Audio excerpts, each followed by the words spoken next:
नमस्कार, मैं नूत त्रिपाठी।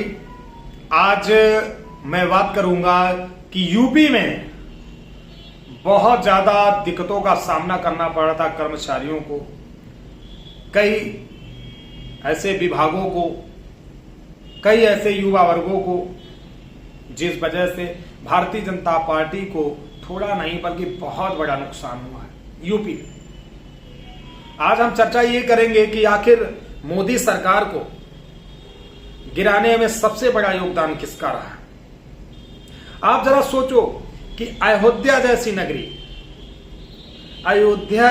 नगरी जहां पर स्वयं भगवान राम को विराजमान किया गया, प्राण प्रतिष्ठा किया गया, लेकिन अयोध्या के लोगों ने संदेश दे दिया है कि राम माने कुछ नहीं, राम की कोई इज्जत ही नहीं, राम मंदिर का कोई वैल्यू ही नहीं, क्योंकि हमारे देश की जो जनता है वो कुछ लालच किस्म की जनता है।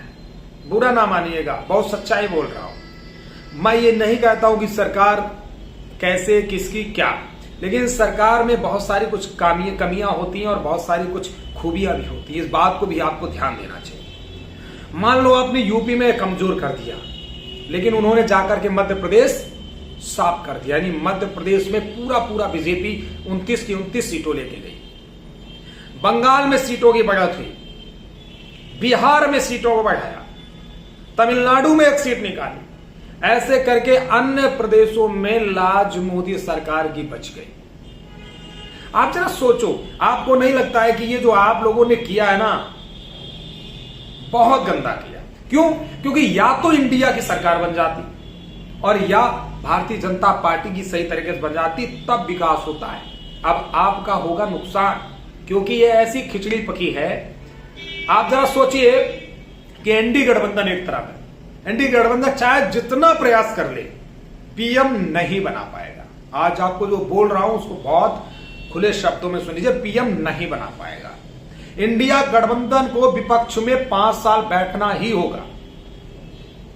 और बात करूं यहां पे नरेंद्र मोदी की, तो भाई एक बात बताओ, एक इकलौता ऐसा नरेंद्र मोदी जिसके पीछे 37 पार्टियां पड़ी थी। मैं किसी पार्टी का वो बुराई नहीं कर रहा, क्योंकि देखो सबने मेहनत करते, सब लोग मेहनत करते, ऐसा नहीं, पार्टी अपने अपने हिसाब से मेहनत करती है, लेकिन सबक मिलना भी जरूरी था। मैं ये नहीं कहूंगा, क्योंकि इसलिए मिलना जरूरी था क्योंकि मैं देख रहा हूं विगत 4 सालों से इस उत्तर प्रदेश नहीं बल्कि पूरे भारत में ऐसे कई प्रदेश हैं जहां पर चौकीदार जो होता है ना, उसको गुलाम बना दिया है। यह सबसे बड़ी गलती है भारतीय जनता पार्टी की, क्योंकि मैं हमेशा गलत को गलत और सच को सच कहना जानता हूं। मुझे लोग टिप्पणी करते हैं तुम बीजेपी के बारे, कहने वाले कहते रहो, मुझे कोई फर्क नहीं पड़ता, लेकिन सच्चाई यह है कि जो कहने वाली बात है मैं वो कह रहा हूं। भारतीय जनता पार्टी को यह सबक सीखना चाहिए उत्तर प्रदेश से कि आपने कर्मचारियों का दिल दुखाया है, युवा वर्गों का दिल दुखाया है, जो आज आपको यह सामना करना पड़ रहा है। अभी भी वक्त है, जनता ने संदेश दे दिया है कि जनता जिसको चाहती है उसको उतार सकती है, जिसको चाहती है उसको बैठा सकती है। यह भारतीय जनता पार्टी को सोचना चाहिए। भारतीय जनता पार्टी में कई ऐसे नेता हैं जो घमंड में चूर रहते हैं। अपने घमंड को कम करिए, जनता से मोहब्बत करिए, प्यार करिए, अपने आप आपका 400 पार टारगेट होगा। लेकिन ये जो दिल दुखाया है ना, इसे पहले सही करने का प्रयास करिए।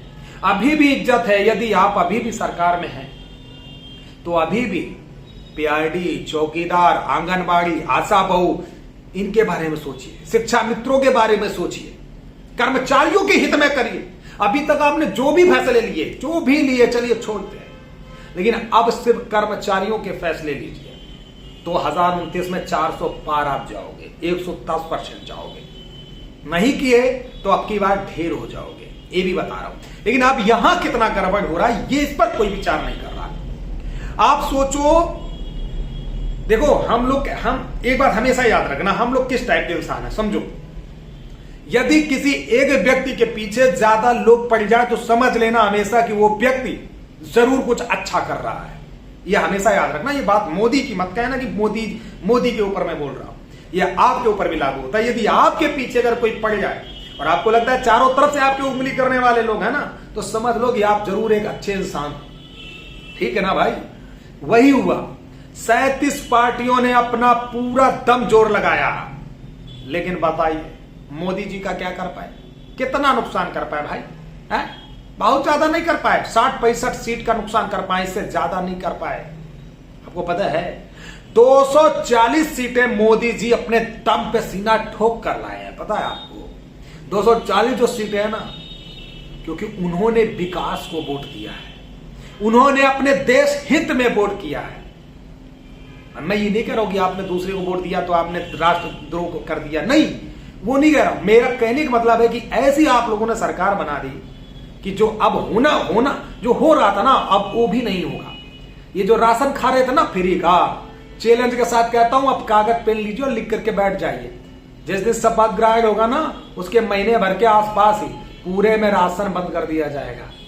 अभी राशन वही वाला चलेगा जो महीने में मिलता, पैसा दे देगा, ठीक है ना भाई, वो बंद होगा। दूसरी बात, अब क्या होगा, जो विपक्षी हैं उनको मोदी जैसा चाहेगा वैसा टहलाएगा, बजट देगा तभी तो काम करोगे, समझिए। और यूपी की बात करूं, अगर यूपी में हम कह रहे हैं बीजेपी हार भी गई है, लेकिन यूपी में बाबा बैठा, वो नहीं जीने देगा भाई। यहां पर क्या होगा, सिर्फ जनता का बुरा होगा, 110% बता रहा हूं, 110% बुरा होगा। और खासकर ग्राम प्रहरियों को भी कहना चाहता हूं, जितने लोग आंदोलन कर रहे हैं, कर्मचारियों को कहना चाहता हूं कि यदि आप ये सोच रहे हैं कि हम ऐसी खिचड़ी सरकार में आंदोलन करके हम कुछ कर लेंगे, भाई साहब अब जो होना भी होगा ना, वो भी होने की संभावना नहीं होगी। आप सोचिए, आप अगर ये सोचेंगे ना कि जाकर के हम राहुल गांधी से मिल लेंगे या समाजवादी से मिल लेंगे तो हमारा काम हो जाएगा, अरे भाई जब वो विपक्ष में बैठेंगे तो कैसे हो जाएगा? चिल्लाते रहिए, क्योंकि सरकार जिसकी सत्ता रहेगी वही ना अपने हिसाब से करेगा। तो यहां खिचड़ी पका, या तो इंडिया की सरकार बन जाती या ही मोदी की संपूर्ण बन जाती, तब इस देश का विकास होता, तब इस देश की तरक्की होती। अब क्या हो रहा है, देश का विकास तो मैटर ही नहीं करता। अब तो देखो, जो राशन भी मिल रहा है, खासकर वो तबके के लोग, जो लोग वाकई में 2 वक्त की रोटी के लिए तरसते, उनका आराम था, लेकिन आज उनका नुकसान पब्लिक ने करवा दिया। इसके अलावा आपको बता दूं, ये जो पेंशन दुनिया की योजनाएं चल रही है ना, इन पे भी हंटर चलेगा, और देख लीजिए नहीं चलेगा तो बताइएगा। आप बताइए, तेजस्वी नीतीश तक भी समर्थन करने को तैयार हो गए भारतीय जनता पार्टी। नीतीश तो खैर कर ही रहे थे, लेकिन नीतीश पे कम भरोसा लोग करते हैं क्योंकि पलट जाते हैं। लेकिन तेजस्वी का भी सुनने में आ रहा है कि वो भी बीजेपी को समर्थन कर दे रहे, राजा भैया भी समर्थन दे रहे। अगर इस तरह से उनको समर्थन मिल गया तो मोदी सरकार 400+ का टारगेट पूरा कर लेगी। क्या कर लेगा इंडिया अलायंस? ये इंडिया अलायंस को भी विचार करना चाहिए, इस पर विचार करना चाहिए कि आप कहां गलती कर रहे हैं। कुछ तो ऐसी गलतियां कर रहे हैं जो आप अभी भी नहीं देख पा रहे। अब 2 ही चीजें, या तो मोदी सरकार कर्मचारियों के लिए सोचे अच्छा, तो आगे 400 का टारगेट पूरा होगा। यदि नहीं सोचती है मोदी सरकार, तो विपक्ष इंडिया अलायंस को सोचना चाहिए। इंडिया अलायंस के पास में इतना पावर है, उसके पास सांसद हैं अपने, इन सांसदों को लेकर के कर्मचारियों के उत्थान के लिए लड़ाई लड़े अगर, तो मुझे ऐसा प्रतीत होता है कि 2029 में या उससे पहले भी इंडिया गठबंधन सरकार बना सकती है भाई साहब, जुगाड़ से। अगर हो जाता है तो सोचिए, बड़ा कष्ट के साथ कहना पड़ता है कि यहां उत्तर प्रदेश का चौकीदार 2500 रुपए में गुलामी कर रहा है, उत्तराखंड का 2000 में गुलामी कर रहा है। सोचिए, सबसे कम वेतन में झाड़ू पोछा से लेके क्या क्या नहीं कराया जाता, पता है आपको? पीआरडी वालों को देख लीजिए, पूरा ड्यूटी रोड पे करते हैं, वेतन के नाम पे 12,000 रुपया मिल रहा है। लॉलीपॉप दिया था 18,000, अभी तक नहीं किया, क्यों? होमगार्ड भी बेचारे अपना मुकदमा डाले पड़े। अरे कितनी दिक्कतों का सामना कर रहा है कर्मचारी। शिक्षा मित्र पागल हो गए धरना करते कर, इको गार्डन भरा रहा, कुछ नहीं होगा। तो इस तरह से हम देखी करने का नतीजा भारतीय जनता पार्टी को भुगतना पड़ा। लेकिन कहीं ना कहीं हम सब लोगों ने बहुत बड़ी गलती की। इस गलती पे हम सबको विचार करना चाहिए कि आज हम लोग खिचड़ी सरकार बना रहे हैं। इधर बीजेपी एनडीए सरकार बना रही है सारे लोगों का समर्थन लेकर के, उधर इंडिया अलायंस भी 37 पार्टी लेके पड़ा हुआ है। अब सोचिए, इंडिया अलायंस भी अगर सरकार बना लेगी, पीएम बना लेगा, तो आपको लगता है कि ऐसा प्रधानमंत्री चल सकता है? कभी नहीं चल सकता भाई। बीच में तो बोलोगे, वो कहेंगे हम पीएम बनेंगे, हम बनेंगे, हो गया। इस देश का लाभ विदेशी लोग उठाएंगे यदि विचार नहीं किया। आज अयोध्या वासियों ने जो कहीं ना कहीं, अरे हम कहीं से भी हारी थी, पर अयोध्या वासियों ने जो ये निर्णय लिए ये थोड़ा गलत लिया आपने, क्योंकि राम मंदिर जैसा मुद्दा कई सालों का एक अटका हुआ विवाद था। मैं ये नहीं कह रहा हूं कि मंदिर बना दिया तो आप कुछ भी करो, नहीं, वो नहीं।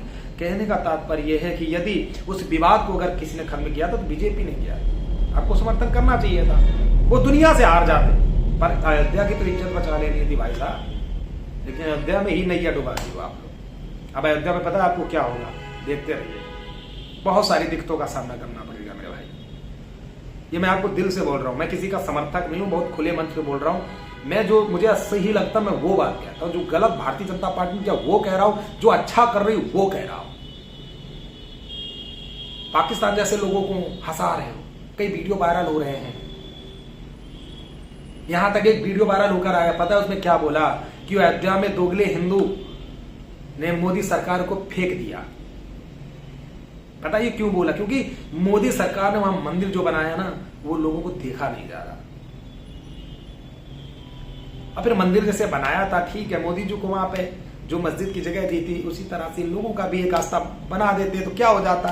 तब कुछ चीजें हैं जो गलतियां होती हैं कहीं ना कहीं। खैर कोई नहीं, आप अपनी सलाह दे सकते हैं कि आज का वीडियो हमारा कैसा लगा, हम जो कह रहे हैं क्या मैं गलत कह रहा हूं। आप विचार करिए, कमेंट करिएगा। नमस्कार, जय हिंद, जय भारत।